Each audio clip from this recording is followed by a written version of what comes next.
Harvard Divinity School. New Voices in Poetry, April 10th, 2023. So welcome to the poetry program at the CSWR at Harvard Divinity School. My name's Sherah Bloor, and I have the enviable position of hosting these events and supporting the poetry community at HDS. This poetry program has been running for quite a number of years now, and we've invited many very impressive people to speak. So Robert Hass, Kaveh Akbar, Robin Cost-Lewis, Fred Moten, lots and lots of amazing people. We've got Tracy K. Smith in a month. I was thinking, hang on, within our own community, we have incredible people who are publishing, who are touring, and they're not speaking at our events. So I want to make this a regular event that we invite poets from our own community who've come through workshops with us, and we celebrate their work together. So this is the first of those events. I'm sure there'll be many of them. People seem to be publishing incredible books all the time. I don't know how they're doing it. These three poets, Tawanda Mulalu, Jess Yuan, Isabel Duarte-Gray, they made a trinity for me because I was thinking about how they all brought me through, and these books all brought me through the pandemic years. And they've all been crucial in supporting a kind of community through that period. I've been in workshops with each of them. I think there might have been periods when we were all in workshop together with Jory Graham. And I saw some of these poems in their infancy. They've all either contributed to, edited, or in the case of Jess, even designed Peripheries, which is our literary and arts journal. And yeah, they're obviously the people to celebrate, as they've given us so much. So I want to think about these three books that came out during this period. So in 2020, Jess published Threshold Amnesia. In 2021, Isabelle published even Shorn. In 2022, Tawanda, you published two books. How? Both Nearness, your chapbook, and Please Make Me Pretty, I Don't Want to Die. So these are the books that we're going to celebrate. And we're looking forward as well into the future, thinking Jess is publishing a slow render next year. I think Isabelle's going to read from her new book as well, which I'm really excited about. So as I said, I was kept company by these poets during that period, and it was a really special period. I mean, hard, but incredibly special for us. We kept workshopping over Zoom often through it. I ran all sorts of reading groups. My mother came. We all engaged with one another's like family, and Tawanda and I read some Lacan. Yeah, I mean, it was, for me, an incredibly creative period. And what I was thinking of when I was like reflecting back on it is that it was a period in which we all had our solitude, but we all kept each other company in that solitude, which is the best sort of company. And I'm seeing these books through that lens, I suppose. So we're going to go in the order that the books were published. So in 2020, Jess came out with her chapbook, and I still remember it was the beginning of COVID, so we couldn't celebrate indoors, but we had this really beautiful picnic. There was a cat. It was very euphoric. And so I should say something about Jess. First of all, I'm not going to give a long list of all the journals that these three poets have published in, because they're just all the best places, obviously. And also the only place that matters is Peripheries, of course. So they've all published in Peripheries. That's what matters. But I'll say a little bit about each poet. So Jess, also very important that she was the designer for Peripheries for a long period. She also has a master's of architecture from Harvard. I think you're teaching studios now at Wentworth Institutes of Technology at Boston Architectural College. And so, I mean, it's difficult for your first book to come out, or your chapbook to come out just before the pandemic starts. And so I feel like we need to give it attention now, proper attention that it deserves. It was selected by Justin Philip Reed for the Yamasee poetry chapbook contest. And I was reading his account of it, which was really, I thought was really good, just to revisit the book.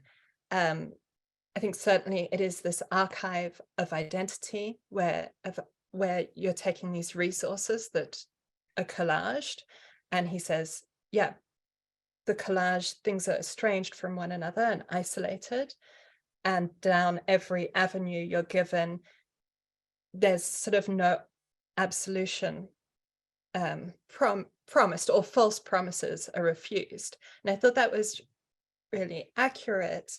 Even sort of love is a trap.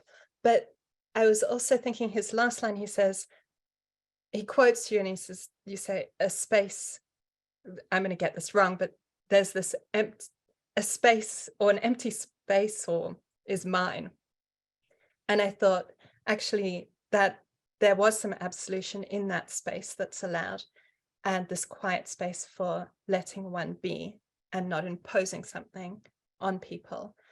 And I felt like that really connected to what I was thinking about, which was so special in that period for us, which was this kind of space to be together, but to preserve our kind of own isolation that we needed to go through, I think.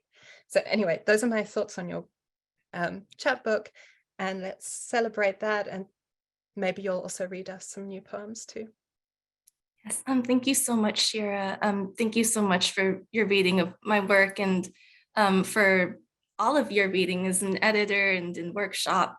Peripheries is really dear to me, and I'm so grateful to be reading to this community. I'm going to be reading some poems that were sort of from that pandemic time. I think it was really a time of metamorphosis and transformation. And so this first poem I wrote after watching a How It's Made video on silk cultivation. This is Work Song as Silkworm. Who renders each thread perfect, whole, life's work and still only one of thousands strung up the loom, forming, in the best case, something lovely, but not always. And then, for whom? Not for the love of it, weaving their enclosures, defining interiority, on the cusp of transformation, then boiled and boiled to such soft uses, bending the used to the user. And we are meant to live with, build the entirety of our cultivations upon these antagonisms, which, used merely as metaphor, can be aimed at truth or against it, i.e. squashing witch spiders, wrapping cobweb over the wound.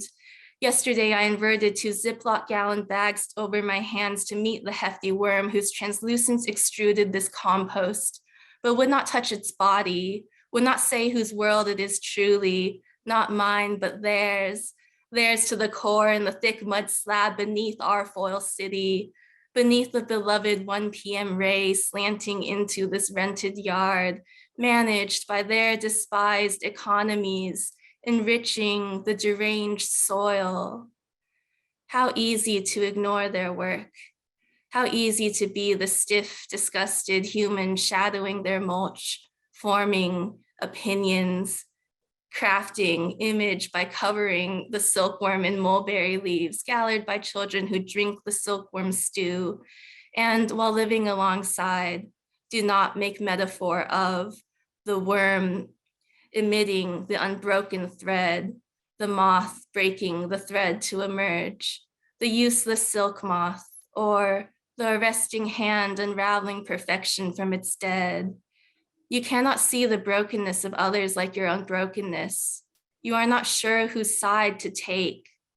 Is the revolutionary the worm or the moth? Is my work the thread or its undoing? This next poem I wrote after watching the movie Wild Nights with Emily, came out in 2018, based on some archival research from Emily Dickinson's work at the Harvard Libraries. Great movie. This is, if I had really known about Emily Dickinson, I would not have felt so sorry for all of us, for fearing the pale attic loneliness of waiting, instead throwing handfuls of my full-colored dress at the warehouse gossip of church, thinking, if I had to choose life over art, then yes, let me be the impure vessel. Let me never write on love.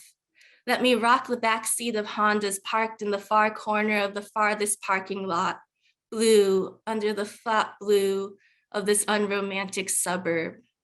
Better fingered in bathrooms than hidden away, because I didn't know Emily Dickinson was gay. And lived exactly how she wanted. This would have been crucial teen info, surrounded as I was by church auntie angst and suck it up buttercups. But now I write love poems all the time. Writing, who hasn't felt love, tripped into its puddle, drenched in unrelenting want, who hasn't suffered.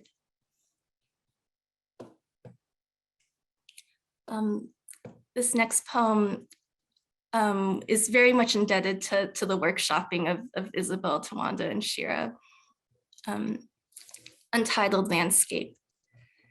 Stillness in the snow is blown in foam, acoustic insulation, stillness in the cloud of my first winter, plunging into it, stillness commanding each quivering twig, dead load for the roof, stillness along the gutters, each snowflake blurring past its target, each snowflake knows the rules, no map if they all fall downward, stillness if we follow the map, stillness in her meat hands fumbling for the doorknob dorm, embarrassed by, again choosing the doorknob numb and polished and impossible and round. Then every vein needled awake, every pipe protesting, rattling hot air through the radiator, tree sap through its xylem base, reluctant with its sugars, its rooty demands, but needing, after all, to be a part of it. Not only the part which sprouts and rises and curls, dries, is burned or excreted.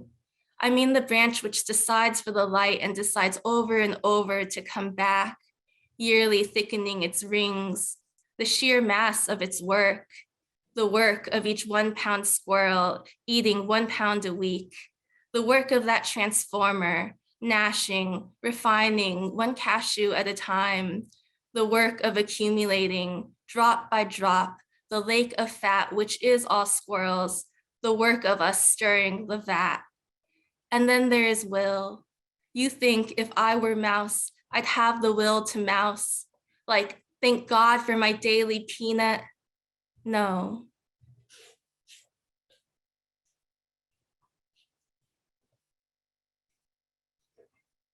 My next poem goes out to the love of my life. This is upon the occasion of our engagement, also one which was workshopped by this group. Proposal at Great Lakes.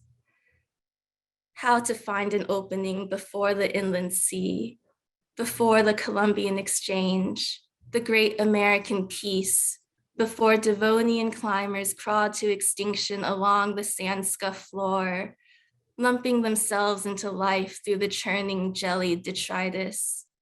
Everyone with their gaping pores of mouth, 10 trillion toothpins pricking one body through itself into another, how they form the world. I could let my hand scrape bottom, but I am afraid. Are you animal or plant? Are you home yet? Are you clean? I ask my stomach, that warm-blooded mammal swimming shoulders down in the clear. Remembering, the gut shelters a rich colony. Each germ must live in the same bladder of a world. First they were alone and ate sunlight. Then they ate each other, dead and living, one body of many.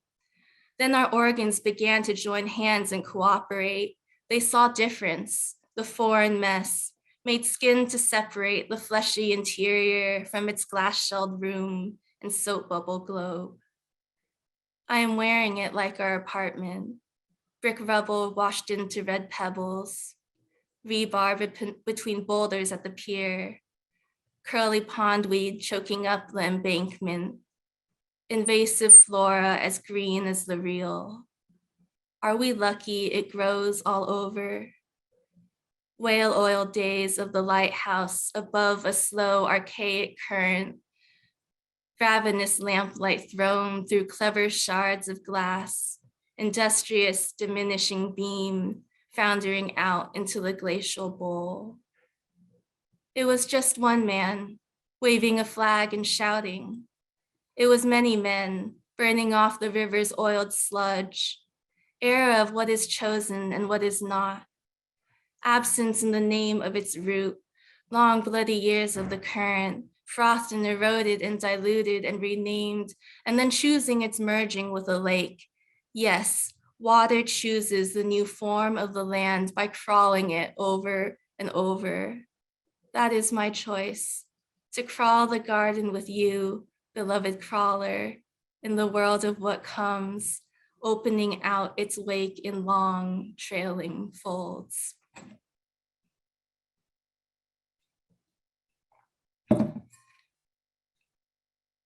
I'm just reading my greatest workshop hits, so this next one was also one from that summer.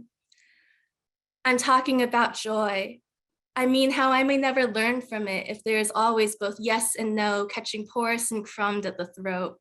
And if you do not see it also, the underlying freedom, smooth stone tiling the swimming floor, rough stone tiling the world.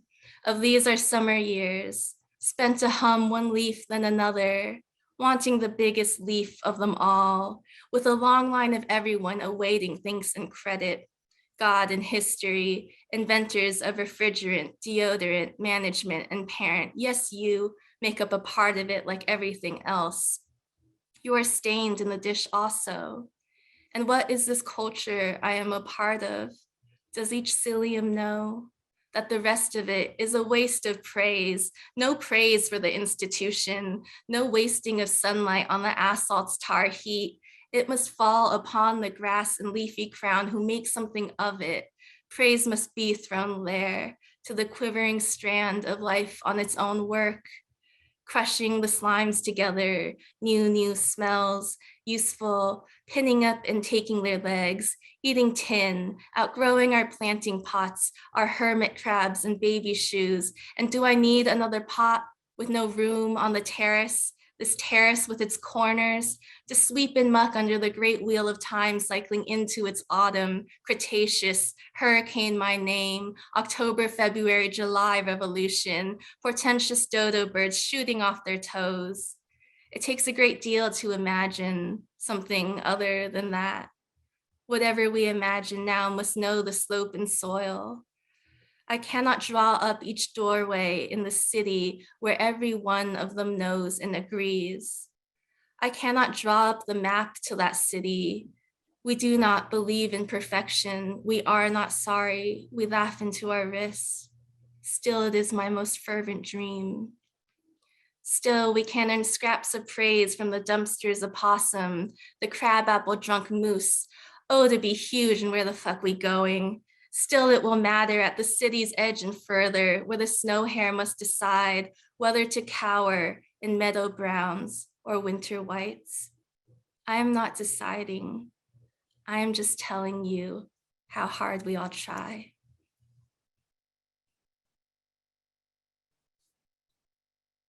My last poem that I want to share was written for Isabelle. This is Craft Talk on Pain for Isabelle. Art being also the years spent laying plots for kindness. At 5, gouging my knee on the slip and slides plastic anchor, watching surprised, basking in sympathy beneath warm featherweight love, so unlike Neosporin, so greedy was I for more care. In the make-believe room of blue equipment, glass skin, iron lung, I imagined myself worth tending to, the ones around me agreeing. I peeled off each scab from its jelly. And this summer, emerging from our sea swim with speckled and red algae with my trauma bonding bitches, you thought the clinging seaweed was my bleeding leg, but pain is not what pierces us together. I recognize you to the neck in blue, cold opacity, submerged together in its shock, stirring hidden, numbing elbows through its suffering soup, grateful to withstand the withstandable, trying to not take any of it personally, the scraping cold, the filter feeder's muck, joy. And if I haven't learned my lesson, that's why I can't be an artist yet, owning what I weave from pain, taking offense, taking it personally, unmasking the relative safety in which I imagine myself unscathed, unable to mark even real outlines around the image of real safety, big blue dream of safety as a hardened plastic shell, water off a duck's back, hiding behind the ones who will hide me. Oh, water, you're pulling this cruel than wind knife crinkling shingled skin. So submerge me, so no one gets the last word. Thank you, those were my poems. Thanks for listening. That was so incredible. Did that just introduce Isabel for me? That's the perfect introduction. I don't know. It's really beautiful. I also think, like, to write an engagement poem like that and beloved crawler is just, I mean, it's so fantastic. Yeah, very hard to do that, and yeah, so successful. Okay, so Isabel, I mean, that poem that was just written for you made me remember, I wasn't going to say this, but made me remember that I think it was about a month ago, someone we know who was sort of a bit distressed and a bit upset was sort of upset. I was talking to them and they said, I just need to speak to Isabel. And it was just this really beautiful moment of like, yeah, like sometimes you just need to speak to Isabel. Okay, Isabel. So I hear you're an assistant professor of English now at Swanee. I don't know how to say. Okay, I'm going to run out of the excuse that I'm not from America in about, I've been using it for 8 years, but a bit longer. PhD from Harvard. Friend of us all. You published this right in the middle of the pandemic, and it didn't, that was just an unfortunate time to publish it. It's really unfortunate, and we really, really need to celebrate it because it is such a brilliant book. Boston Globe, best books, it's listed, published by Sarah Bond.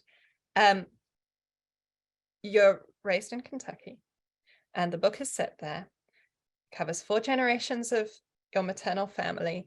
I reread the interview that you did with Edith, who was another person that was in our workshops, and it was so good. Everyone should read it. I think it's in Full Stop. It's a really good interview. In there, I'm going to just say some things about the book as a way of introduction. Revives the pastoral, not at all in an innocent or romantic way. Okay, reinvents this. This is a site, as it should be, of real violence, real poverty, people's lives, people's actual histories, intergenerational violence, gender-based violence. It's specific, and it doesn't let anything be generalized or easy, or it just hangs on to the specificity of each history and each person. I think I read in there that Jory said, this is very interesting, it's the point of a knife touching a map. It's such a good image. It's an incredible image. Another image, just like, I've had this for a while. I read it. How did I not notice that on this plant are teeth? Like, these aren't flowers. I was like, nonsense. But yes, this is apparently a Solomon seal. And those are teeth hanging off it, which now makes sense because I did know that even Shorn as a name is a reference to your teeth are like a flock of sheep from the Song of Solomon. What else do I say? I mean, I don't know how much you're going to read from this book or from your new book. I want to hear a lot about the new book, because I feel like we were talking about it and preparing for it, and we're all sort of waiting to read the next book. So maybe I should let you read now. Thank you, Isabel. Thank you, Sherah, and thank you, Jess. That was so beautiful. Can you send me a copy after the? Okay, I'll text you later. Hi, I'm actually going to read from the new book exclusively, just because I don't know. I thought it would be fun, and we're among friends, and I just thought it would be fun. Maybe the wrong word. So let me introduce the book, and then I'll start reading from it. So the basic premise of the book that I'm writing about is that sexual assault is a form of epistemic violence, and that we do not, I mean, it's obviously a form of physical violence, but I'm interested in it as a linguistic problem, as a discursive problem, as a way of failing to define human rights in a really fundamental way. And a lot of it is interested in the relationship between the social contract or the state and the experience of being sexually assaulted. So I'm going to start with the first set of poems, which they're all taken from specific Supreme appellate court cases in various states. And I've written about them, and I have rules and so forth, because I think representing sexual violence can be disturbing and frustrating and maybe not productive in a lot of ways. So I'm only going to, I'll give you a sense of what I'm going to represent, but just a warning, I will use some explicit language, but it's only language that's quoted in a public record appellate court case, and you'll see what I mean. So the first poem is the first state in the Union. It's Alabama. And the case that I drew it from is one in which you'll see what I mean about the epistemic violence. A bunch of young girls in a middle school tried to basically complain about sexual harassment. And so their administrator felt she couldn't take their word as it was. And so she tried to do a sting operation to catch this male student, and she failed to show up in time. And so a middle schooler was brutally assaulted. And that's all I'll tell you about that. The only thing you need to know is that I'm going to read it twice. I'm going to read it side to side first, and then up and down. Okay. Alabama, Hilvey Cundiff, 2015.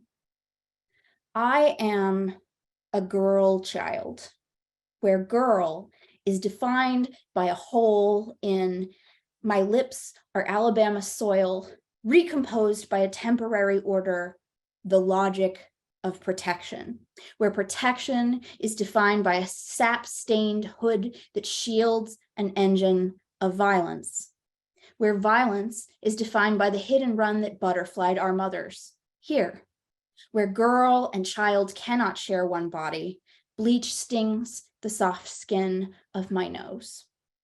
Where girl is defined by protection we need from the man who protects us, here, who loves us.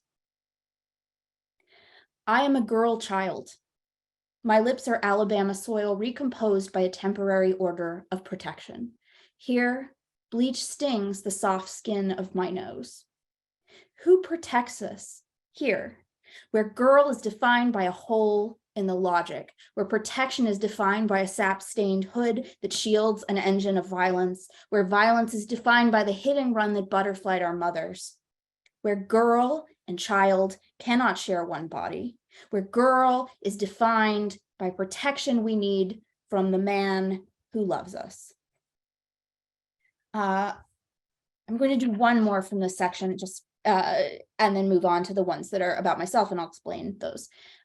Just warning, this one's going to have some graphic language in it, and it will be quoted, so I'll start now.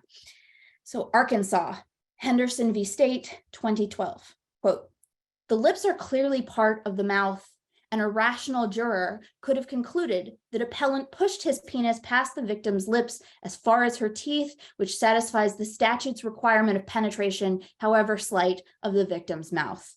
Judge Wayman Brown. The victim in this case is around 11. We're gathered here today, ladies and gentlemen, to satisfy the statute's requirement of penetration, however slight. As far as her teeth, ladies and gentlemen, there is an insufficient evidence of penetration of adult bicuspids.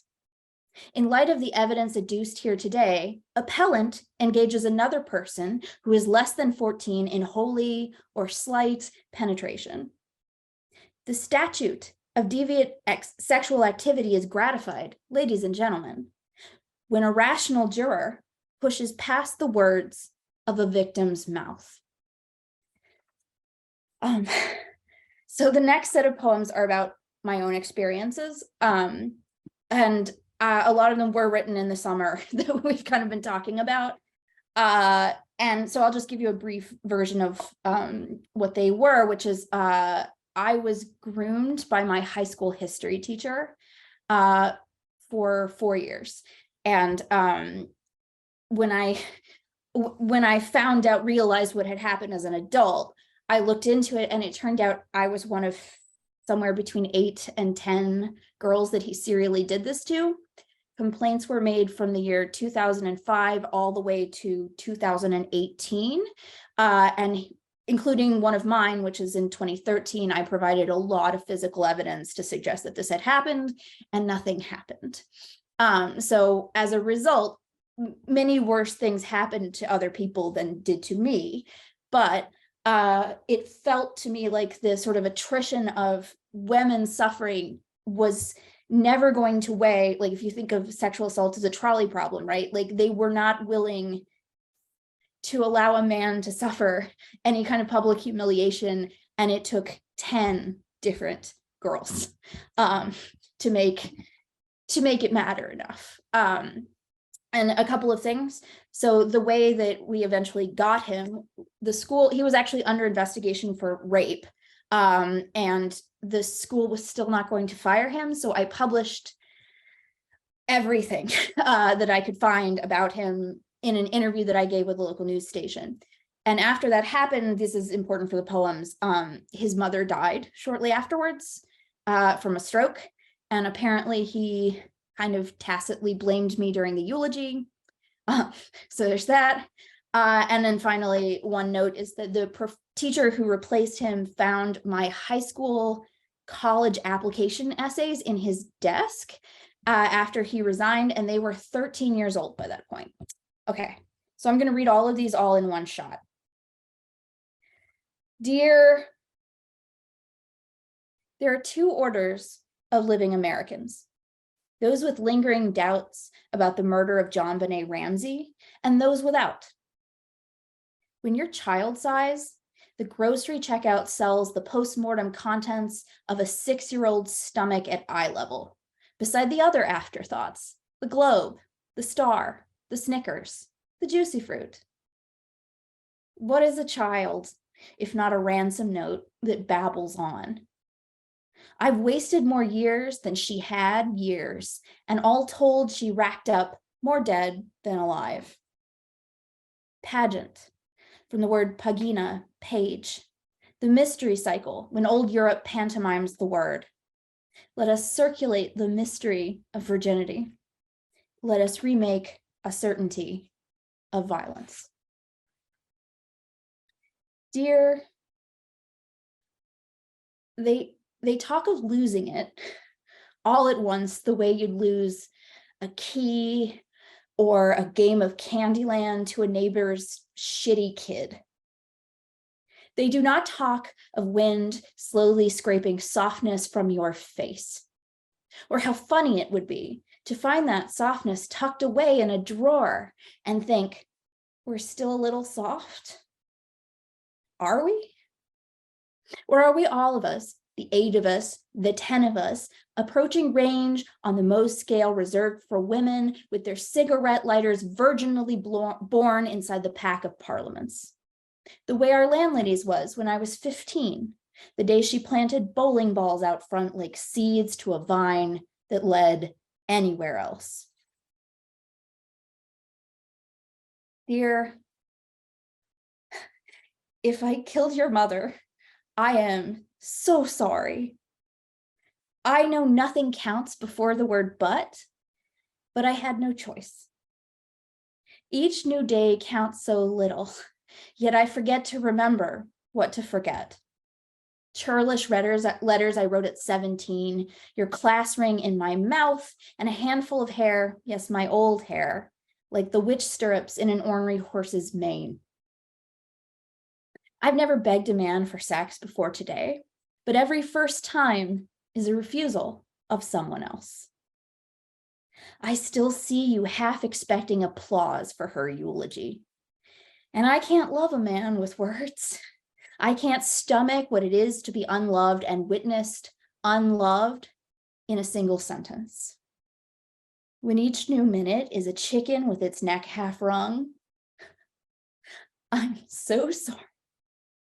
I am so sorry. Dear, if I go to heaven, I want to ask, is there such thing as a tasteful lawn ornament?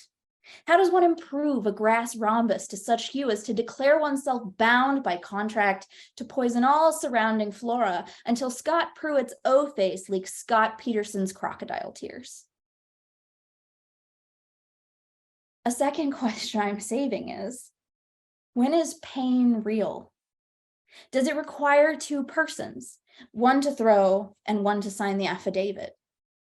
Is pain a compact between one person's body and the willingness of anybody else to see it? Dear, the only man who knows no diminishment is the hoarder. The headline of a Founders Day parade in Cairo, Illinois, shares his mantle with his late wife's ashes. A woman you will never know says this vow of indiscrimination is vibrance, annihilating joy. The mind trepanned to the shape of things unbridled by their use, the parable of the sower, but in reverse. If you and I could manufacture joy, could swallow equally the grain of pollen and the lost thatch of broom, perhaps then, but only then. Dear, I tender words now only to one question. If reincarnation remains a child's nauseatingly soberly nauseating party game, is this a rental? Did I put holes in the walls in the wrist-slitting years you called a bid for attention? If true, was I better then? An ant drowning in a glass of absinthe, a hound licking Henry VIII's running sore, a warehouse of debeaked chickens, the filament in all the lives that led here like the callback to an underwhelming. Dear, one look at your face, I know already you will never see inside a house without mass manufactured carpets. Beneath the floorboards, cousins dosed in future fentanyl statistics, Christ chalked up like a folk musician, his pain long killed and never resurrected. Did you marry him for the good years or to lap band the bad ones into portion sizes? Do not worry. I will love you still, like rain, gone to ditch water, run off to the Cumberland, fled somewhere we will never see. Dear, if I die first, I offer you your first solicitation. Write my epitaph. I'll be, at last, your byline. Be likened. Suck the shine off a woman's name. Your mouth casts every word to caper a long century's death march in a jingling shoe. Each character at home atop an obelisk, a breastbone, a second mortgage. sprawled across a summons, a state line, astride a final, resting mediocrity. Proposition a child. Print her name on the playbill. No callbacks. Just the long unwinding of a patchy curtain. All comedies end in marriage. All lives hush like a woman's tongue. Dear, July night, fire alarm, thick air. I hear the backhand of each whistle slap, each stare. Hot rain rises from the trees, wings gutter at glasses. Really, you've done enough violence to the leaves, and these grasses weep in heat when sheared by your loudest engines as if for sport. I love the New Balance stance of a man at his proudest who has done violence to an innocent lawn, or simply to an innocent. You turn so bloodshot when you blush. Caught up skirt a creeper bush, gone pink, just like a maiden thief. Not you, never, not a thief. No, just embezzler. Dear, I deserve to be alone. The way I taste only cloying things. Is there a handrail to hold? Here in this thin corridor, I'm ingesting every flower like the cure for being born. Even now, I embalm these eyes in cannabis and Kierkegaard and grubby old Anais Nin. No more of the slow motion bar crawl, the color of a dress I should not have worn. Remind me, who called this flower in French the water's disquiet? Each petal is an eyelid oiled in blazing morning light. Oh, these magnolias shedding freshness. Surely some man has conquered the words, stuff you'd need all 4 heifers' stomachs to hold down. How much longer do I hold this blush? Dear, remember days of our lives? Marlena was possessed by Satan and levitated, too evil to touch her 1,000 thread count sheets. You said it was just her body. Marlena was gone. Was it obvious by the yellow contracts and the pack-a-day rasp of a woman who needs her hands busy? Is it something done to you? Just inhale when it comes your turn. God's plan piles too high for one generation, so I witch dunk another benzo in this plastic cup. I can hope for the best. The lifetimes we've lived between one drag and the next. What's the good in staying young when I never will be? Show me a gentle girl, I'll steal her face a minute. And what's the good in loving, trashing, dredging, bloating, burning just one sorry body? Like that alone would end creation. Thank you.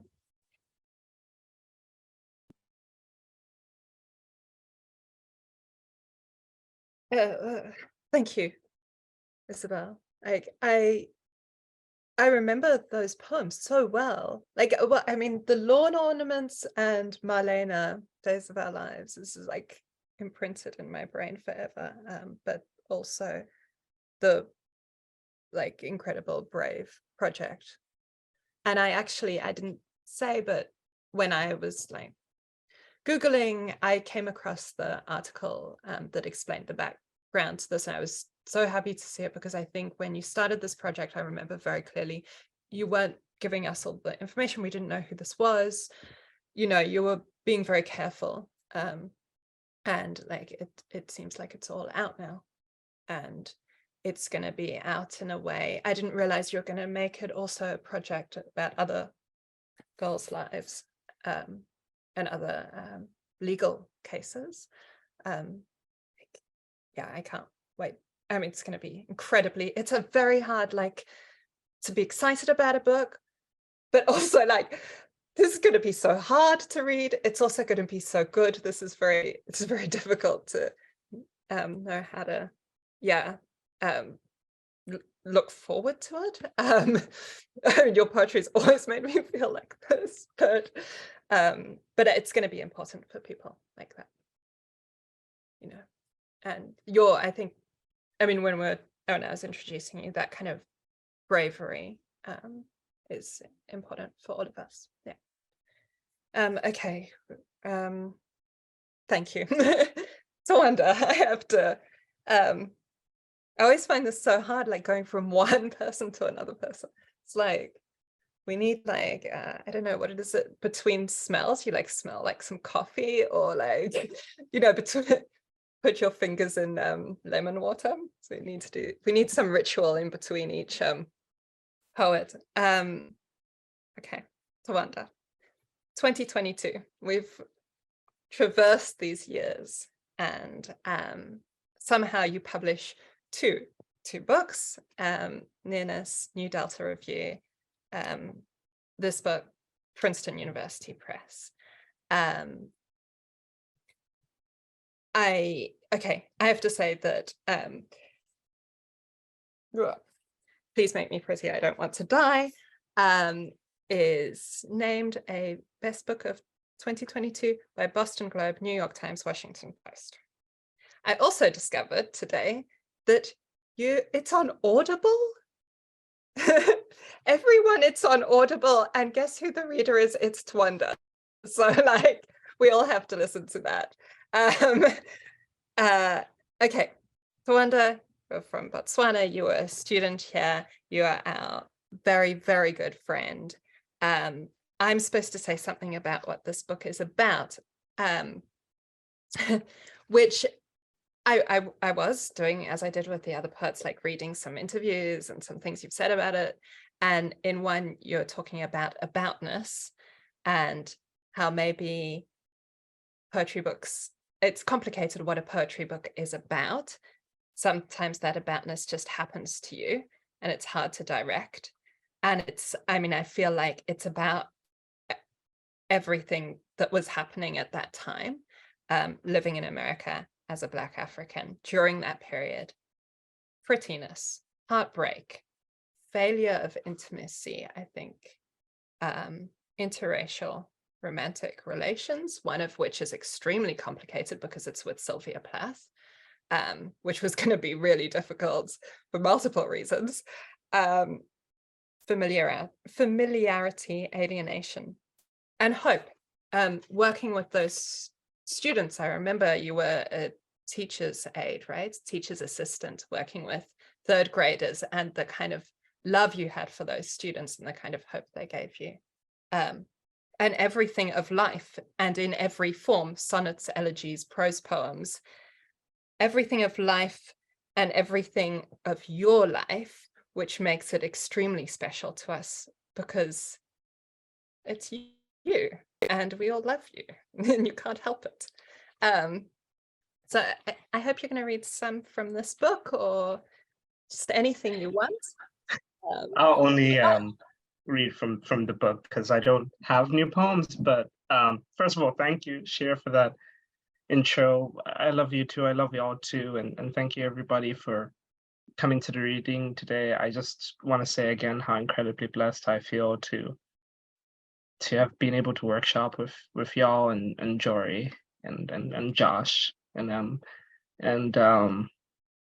yeah, no, I wrote this book when I was super depressed, and it's just nice to be on the other side of that, insofar as one can really be on the other side of that. But having friends who pay attention to both your work and you as a person is an incredible blessing. So thank you all. I'm going to share my screen so you can actually see the poems, because God knows what my lisp sounds like on Zoom. So yeah, if you don't feel like looking at it, I think you can pin me on the screen and you don't have to look at the poems. But yeah, I'll read a couple from the book. This first poem is called Prayer, which I also workshopped with everyone here. Prayer. Everything I like is like that man who first thought to take that picture of that starving Black child waited for by that Black vulture in that Sudan. I like what I write. I'm hurting myself by liking things. My words are maybe taking pictures of myself starving me. I tell myself stories in order to clutch my throat. My throat is clutched. Please make me pretty. I don't want to die. I want to sleep now. I know I am holding this so tightly with sleep. I know I am screaming towards this with my sleeping. People are not asking of us because they are busy. I am not asking of us because I am simulating being busy. What should we ask of in a world whose only word is work? This is the best deal. This is the unasked for gift. If I saw a starving Black child, my first thought would not be to take this picture of myself or wake. Everyone is dying. There are such pretty words for this. Prayer. Though I fail you generously and deeply, I fail you, vertebra, arpeggiated Rosetta. I fail you, ribs, glockenspieled Rosetta. I carry a stone down with butterfingers, and how early your shuddering mountain. Mist, blue sheet music, sciatica. The long nerve stretches into aching fibers. It does not gift my Black mother white wings. The earth looms again, Wagnerian heavy. An American cow stumble onto it with thick, warm gases, readied now to be minced through drive-throughs. Sweetly, you press tar onto soil. I examine pictures of us. My coccyx is gemstone. It waits for your eyes to fill it with light. Where I pressed my lips to you, flower me there. Nearly every gender humors me with silence. Nights I wish your thin nails come dancing. Nights I wish my legs look keener than purity. My mottled thing, I love you. My rattled thing, I love you. My embryonic curses, I muzzle you here as rose-tinted lens. I promised you. They cannot see us here. Please, fail me harder. Fail me faster, yes. Fail me. The next set of poems I'm going to read, they're called film studies. There's 3 of them in the book and the chapbook. I don't really know how to describe them. Like, I like films. I briefly dated a filmmaker. That's pretty much it. Film studies. These Black lovers on screen save themselves from concrete. Credits roll.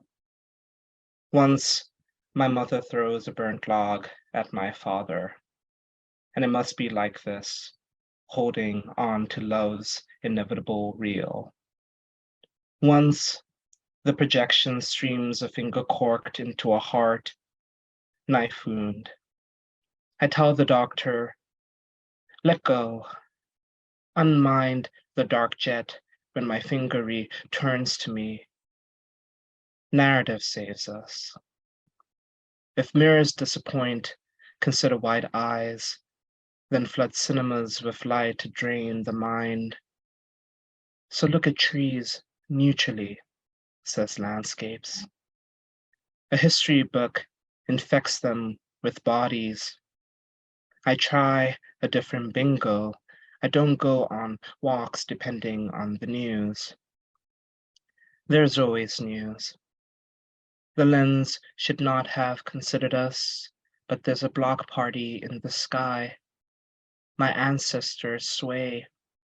I take pictures to envy white people, to envy my Self says mirrors. Shut this door. Walk away from lectures on stars. Schadenfreude the physicists as this universe fails us one last time. The sun's bad season looms calm. Perhaps we send someone to look, die bravely to prevent supernova. My body floats. Earth forgets me. The producers greenlight a sequel. Watch you finger the burnt popcorn at the bottom. Film Studies 2. I don't hate it here, nor my need to be illuminated, or to find myself in a museum cautiously advertised in a pamphlet. The statues fall at noon. We pull them to the sea. Midnight, I dive to press myself against bronze. How I enact white guilt, patina, fine. I hate it here just a little. Let's meet like parallel lines. The way you cut your finger while you snip film with that special knife. The source of the word cut. Cut past the resolving image of your scar. Cut past my breath. Leave reels. In the prequel, I am given a backstory. Critics adore me there.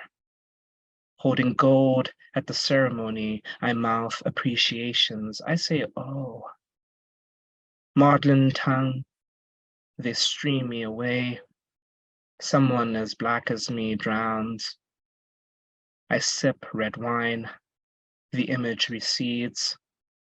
The water echoes. I hate that voice. I hear it here. It lives there in my teeth. Film Studies 3. I don't watch myself.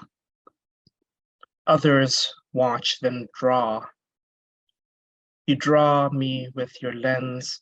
It asks where my skin is bred. Films my right eye, its oddity, white dot in pupil. Where a doctor saw no harm, my mother eyed its lonely milk.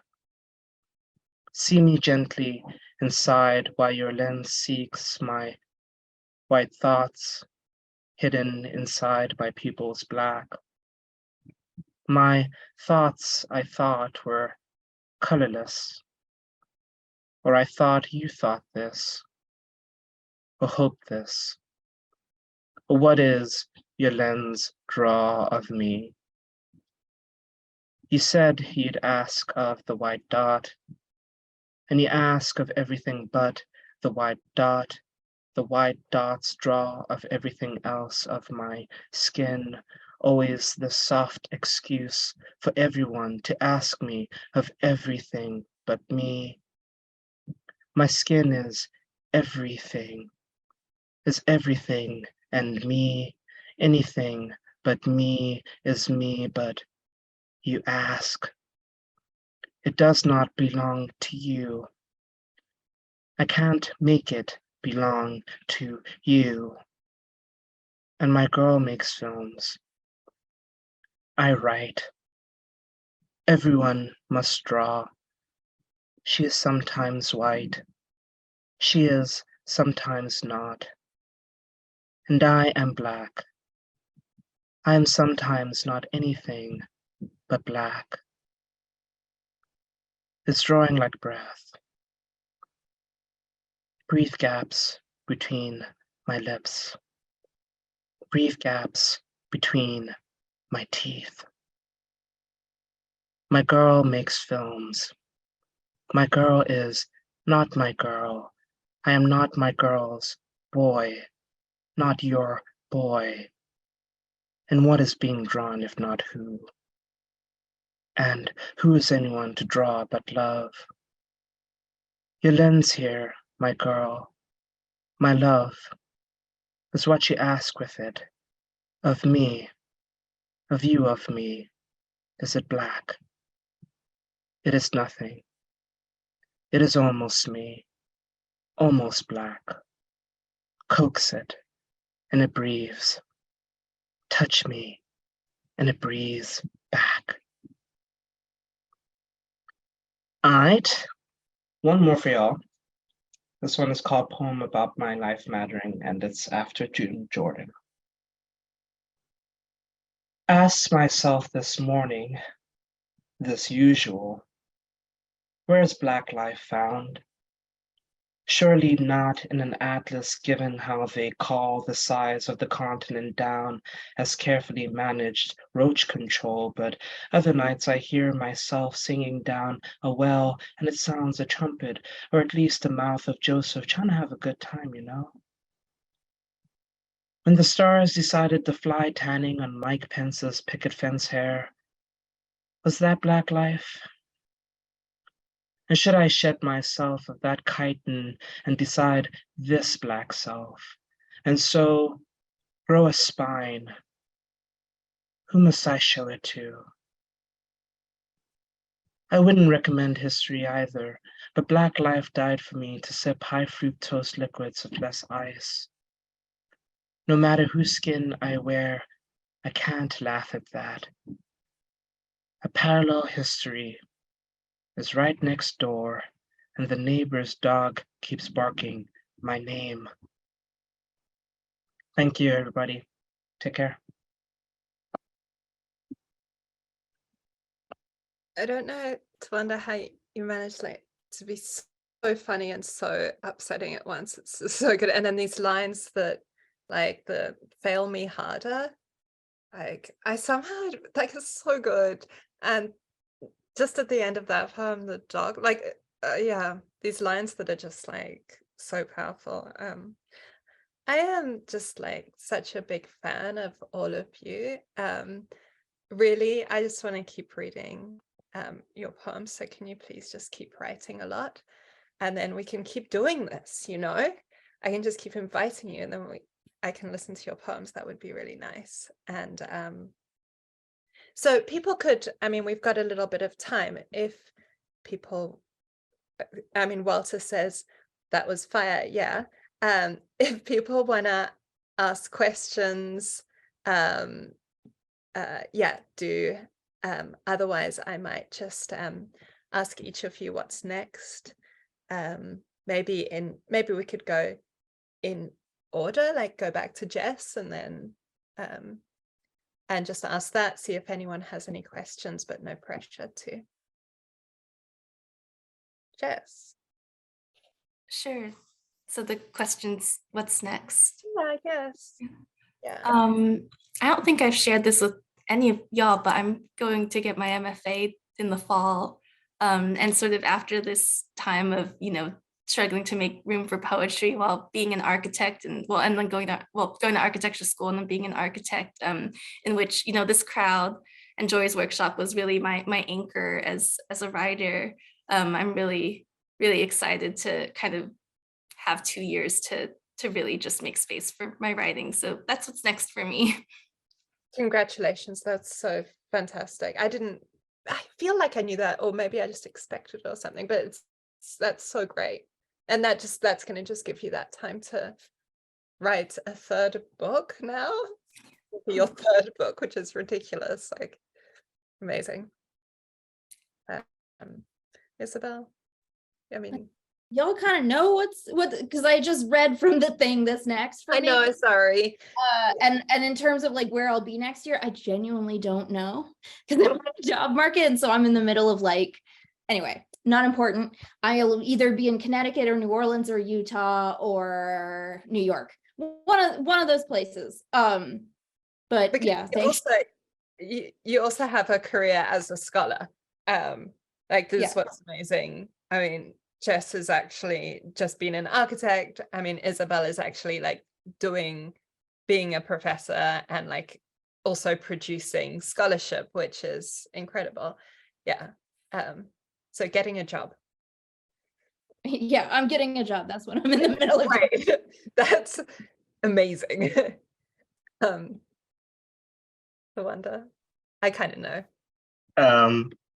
Yeah, like Jess, I'm actually gonna go get an MFA.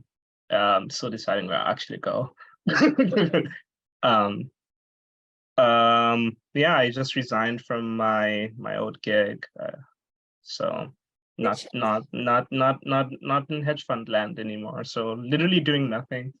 My next immediate plans for the next couple of months is just to get a lot of sleep, stare at the sun. Well, not directly at the sun, but like experience sunlight and just feel as good as possible.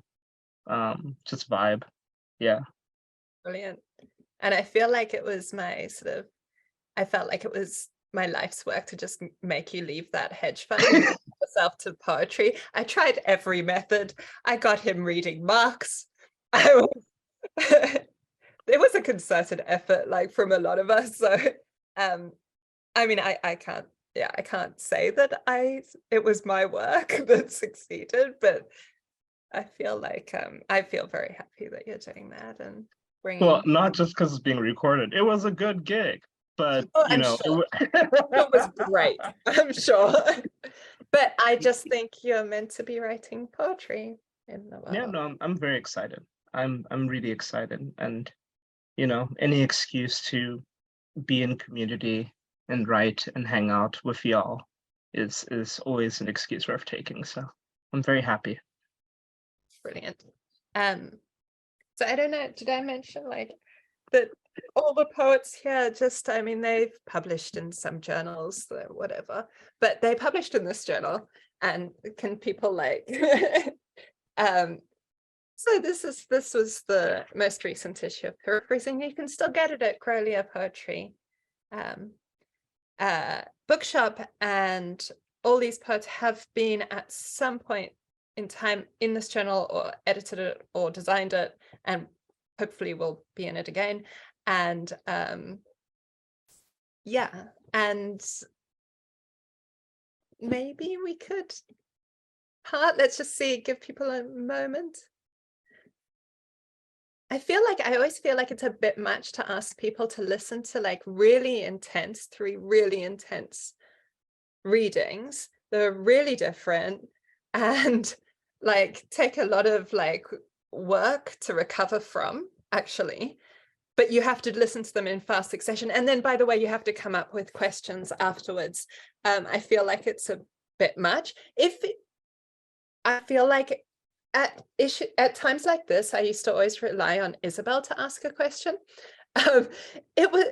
She was always able.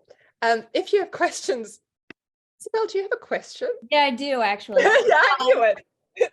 Because I've never heard Jessica read poems like one after the other before. You always usually workshop one.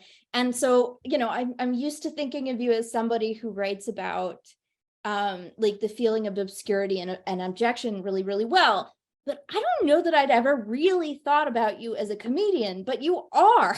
You're extremely fucking funny. And I just want to, is that a quality that you've been cultivating in your poetry, or am I just a limited observer of your work? Oh, thank you so much. It was probably because in the years that we were together, I was like super depressed and not funny.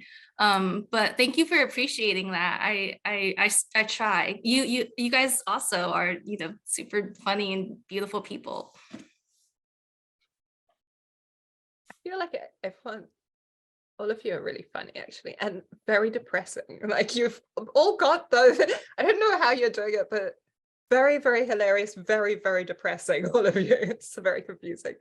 Yeah, it's true. That squirrel, Jess, it was a squirrel, right? That was really good.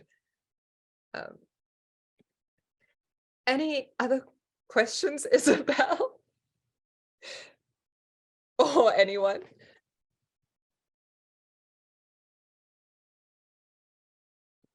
I mean, Alex, I noticed that Tawanda, I noticed that some of your lines are deceptively simple. This is interesting.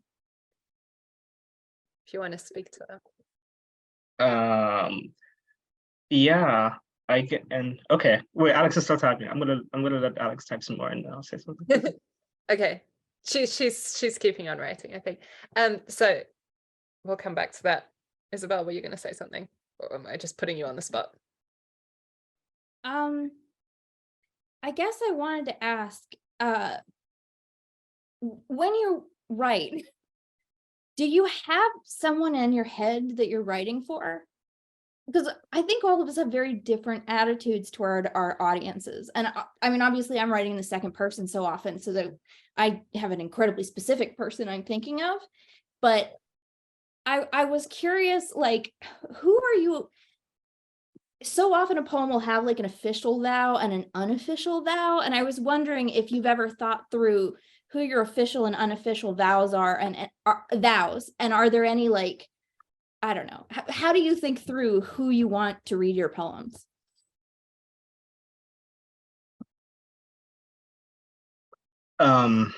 Personally, I tend to imagine an ideal reader, just because for really bad and unhealthy reasons, I'm obsessed with canonicity. So I imagine a reader who would be able to pick up on particular references I make. Often the ideal reader is probably Black, I guess. And that's not intentional, but I think in some of the gestures I make towards Blackness, I try to keep them implicit. So I guess that's my official vow. My unofficial vow is I say this all the time, but I still remember being absolutely miserable freshman year and reading a bunch of Morgan Parker to keep me happy. And so my I guess my biggest aim is, you know, some really unhappy like young like freshman, you know, watching it snow in Boston, Massachusetts, can pick up the book and feel better about themselves. Like, yeah. It's a really good question, actually. Like really interesting. Jess, did you have an answer to that? Oh yeah. I guess I for so long thought of, you know, poetic practices just writing to myself, like just journaling, that I guess I didn't really feel that there was some person who was the reader. I think it was more about addressing my inner child, or kind of that sort of embodiment of voice. But I don't know, literary spaces are so special. And so whenever I feel like the need to be inspired, I just remember the warmth and love of, you know, creative community.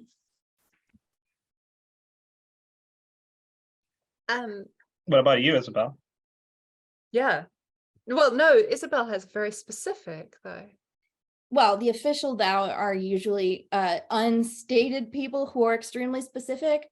I think the thing that tends to differ with me a little bit, at least definitely from Tawanda, and I think also from Jessica, is my attitude towards my audience can be really angry, not to say straight up contemptuous. And I think a lot of that comes from like the space of where I was writing, that all the things I wanted to say could not be said for one reason or another. And so I just feel like sometimes I'm trying to put a cigarette out like on my reader's arm, and I don't know why. Like, I don't actually want to treat my reader poorly by any stretch of the imagination, but there's some part of me that's like, if you're going to be invited into this experience, you have to pay the price of pain. And I don't know why I'm like this. It's a problem. I don't think that's a bad attitude to have, given the subject matter and societal attitudes towards it. That I think is a politically useful attitude. And then the second thing is, like, I think some of the most significant poems of the last century, like, were straight up contemptuous to the reading audience. I mean, prototypical example, of course, is Eliot's Wasteland. And I mean, yeah, sometimes that's annoying, but sometimes it's genuinely fun for a reader to like have to do in the actual work to match the brilliance of the poet in particular. I think for you, it's actually an extremely appropriate attitude because you're straight up a genius. So like, the contempt pushes us as readers and listeners to match your energy. But I do want to quickly answer Alex's question. Alex's, it's like gone on. So. Oh yeah. The question is like, read it. Yeah. Oh yeah. Sorry to refer to myself in the third person, but okay.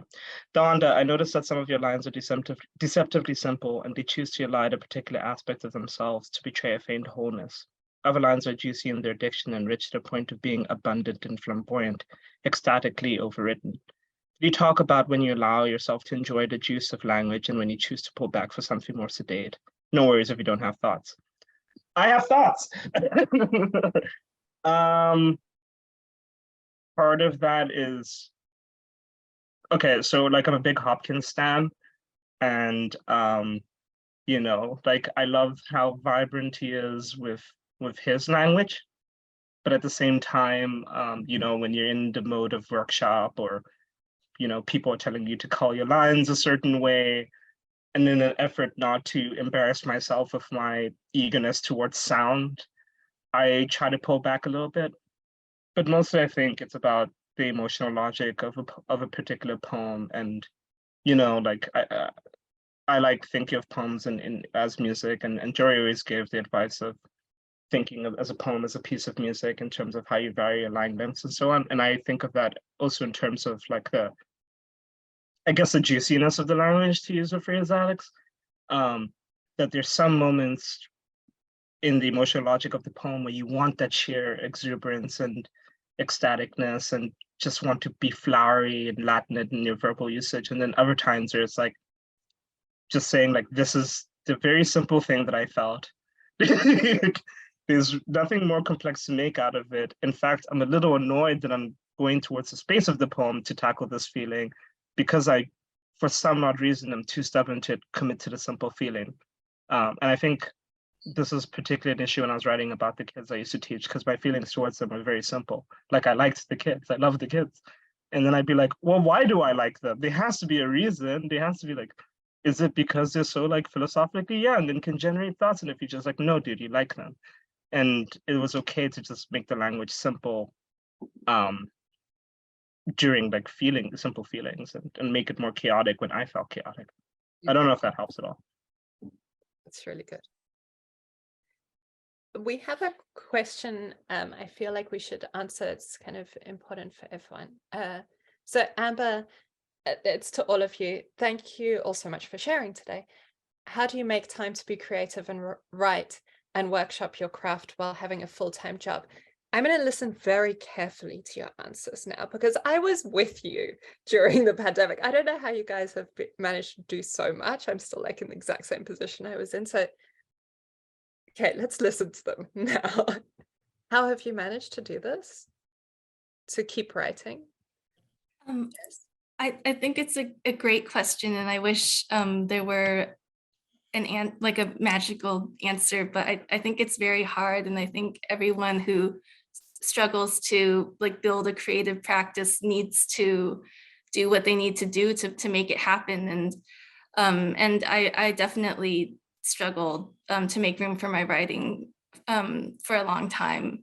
And I used to really feel bad about it too. Like I think I needed to forgive myself and accept that sometimes, you know, you need to do less in order to make room for art, and you need to and often, like, you know, I couldn't do less. I needed to, you know, do what I needed to do to make rent or pay off debt or take care of myself. And so I think it's so important to be generous to yourself and to like, you know, value the parts of creative practice that are nurturing.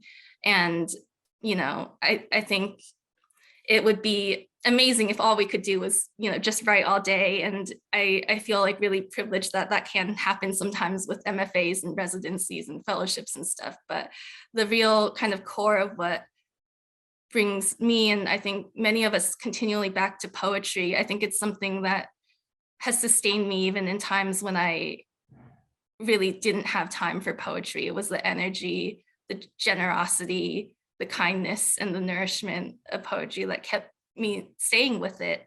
But yeah, I think it's very hard to work and to write. I wouldn't recommend it, and yet so many of us have to do it out of necessity. But yeah, I think it's such an important question, and one that I ask people all the time too. Yeah, we need to be talking about it, definitely. Isabel? So it kind of depends what I'm doing. So when I was like finishing my dissertation, I didn't find it that difficult because, you know, I was alone all the time. And I think the isolation of COVID like really helped with the writing. In the sense that I just had too many feelings and nowhere to put them. But since I've been teaching, when I'm teaching, it's extremely hard to write. And it's because all my emotional energy goes into like talking to students, thinking about them, hearing their stories, like prepping for stuff. And it's not just the time, it's the emotional, like the affective energy. Like I have an incredibly small reserve of energy. And so I cannot write when I'm teaching. But fortunately, I teach, so I get breaks in between those things. And then usually I just have like a couple of truly crazy days where I write a lot. And so I think the answer is I have chosen a profession that has certain periods in which you can be more fertile than others. Although, oh, I wanted to say before we break apart that if y'all haven't, so Amanda Gunn's book, she was part of this workshop, she workshopped with us. So I just read, I got an advanced copy, and it is unbelievable. And you have to buy it, and you have to get her to sign it. And so it's called Things I Didn't Do with This Body. It comes out next month with Copper Canyon. Go buy that book. It's, oh. I'm very, very excited about that. And definitely, I mean, the next event has to be Amanda Darius. I mean, Laura, a lot of people, like, we need to get them all together. It's very important. Tawanda, writing? Yeah, totally want to second what Isabel said about Amanda's book. Pop the link in the comments. Go pre-order that joint. It's spectacular. I just got my copy too, so I'm very pumped to dig in. Writing while working. Forgive the convoluted answer. I'm just going to respond to something that Sherah said earlier when she said, oh, I don't know how you guys did this because we were in the pandemic together. And I think, well, actually, Sherah, you wrote like a lot like of things, not just like your poems, but also like dissertation stuff. And I think I think this is coming to something that I think about a lot, about the difference between writing and publishing. A lot of the times when you're like not working, you're probably secretly writing. Either you're thinking about a poem, or you're thinking about a turn of phrase, or, you know, if you enjoy listening to like rap and hip hop, you're reciting lyrics to yourself, or like inventing freestyles for yourself while walking or going about your day. So there's lots of secret writing that people do all the time that I think is worth respecting, both so you like chill yourself out and don't think you have to like write like some epic Odyssey shit all the time, but also because you can't predict everything that's going to happen with your brain at any given moment. So enjoy the secret writing. The second thing, to be like more materially like accurate with like how things went with me, personally, during the pandemic, I was working as a third grade teacher assistant, and I also had a bit of money from the job that I was going to do because I got like a signing bonus. So even though I was underpaid as a teacher assistant, like when the day ended, I didn't have to like grade stuff because I was an assistant. So I went home, and for the first couple of 3 months, I did nothing and stared at the ceiling because I was sad. But then after that, it was like, okay, I'd like to not just be sad. I don't have to do a second job. Also, legally, I couldn't do a second job for immigration reasons. So I was like, okay, fuck it, all right. So trying to finesse things with your job situation, I think is one of the best bets of finding time. I recognize that's not always possible, but every once in a while you can finesse something.